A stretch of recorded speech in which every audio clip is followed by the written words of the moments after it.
चिडकीच हाय पण भारीच हाय, अरे भारीच हाय ही पोर. हिच्या माग माग लागून माझ्या जीवाला लागलाय घोर. हिच्या माग माग लागून जीवाला लागलाय घोर.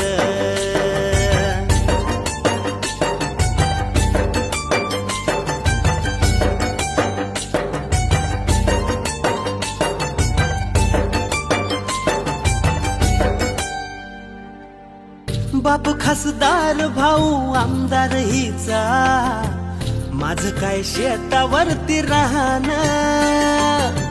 हिच्या घरी मऊ मऊ बिछाना माझं भुईवर तसंच पडणं. बाप खासदार